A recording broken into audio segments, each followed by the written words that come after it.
Hello लोगोफोर, नोंथांमोननि गेजेराव आरोबाव मोननैसो गोदान भिडिअनि आपडेट लानानै फैलायबाय।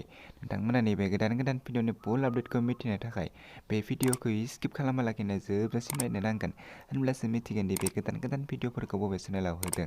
लोगोफोर, नोंथांमोना नैबे आंनि बर' इउटुब चेनेलाव गोदानब्ला चेनेलखौ साबस्क्राइब खालामनानै गालांदो आरो भिडिअखौबो लाइक, शेयार, कमेन्ट खालामनानै होदो। आंनि चेनेलाव बेफोरबायदि गोदान भिडिअफोरनि आपडेट मोनबाय थागोन।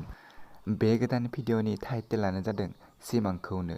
लोगोफोर, नोंथांमोना दासिमहालागै नैबे गोदान बड' कमेडि शर्ट भिडिअखौ फुलै नायाखै, अब्ला नैबे भिडिअनि जोबनायाव नायनानै लानो हागोन। आं बिथांमोननि इउटुब चेनेलखौ लास्टआव स्क्रिनाव बुंनानै होगोन। बे भिडिअनि आइनजिआनो जादों अनिल आरो नमनि आरो सोमखोर। बिथांमोना नैबे भिडिअखौ दानि बावैसो फुलै आपल'ड खालामनानै होलांबाय। आरो नैबे भिडिअनि आर्टिस्टफोरानो जादों कबिराज, फबिनि, सोरांबीर। लोगोफोर, नोंथांमोना दासिमहालागै नायाखै, अब्ला नायनानै लादो। नैबे भिडिअनि स्ट'रि आरो स्क्रिप्टआनो जादों पबनि नार्जारी। बे भिडिअआ जोबोरैनो मोजां जादों।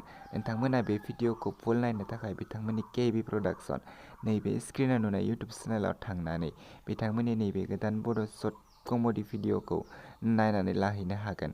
आरो दासिमहालागै बिथांमोननि बे इउटुब चेनेलखौ साबस्क्राइब खालामाखै, अब्ला चेनेलखौ साबस्क्राइब खालामनानै होदो। भिडिअखौबो लाइक, शेयार, कमेन्ट खालामनानै होदो, गोजोननाय मोनगोन। लोगोफोर, बिथांमोना बेफोरबायदि गोदान भिडिअफोरखौ थाब लानानै फैनो हानाय बायदि नोंथांमोना बिथांमोननि नैबे भिडिअखौ शेयार खालामनानै होदो। बिदिब्ला दिनैनि बे गोदान भिडिअनि गुसुं आपडेटआ बेखिनियानोसैमोन। नोंथांमोना दासिमहालागै आंनि चेनेलखौ साबस्क्राइब खालामाखै, अब्ला आंनि चेनेलखौबो साबस्क्राइब खालामनानै होदो।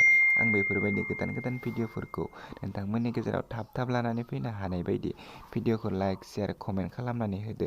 नोंथांमोनाव बेफोरबायदि गोदान भिडिअ दङब्ला नोंथांमोना आंखौ कमेन्ट बक्सआव कमेन्ट खालामनो हागोन।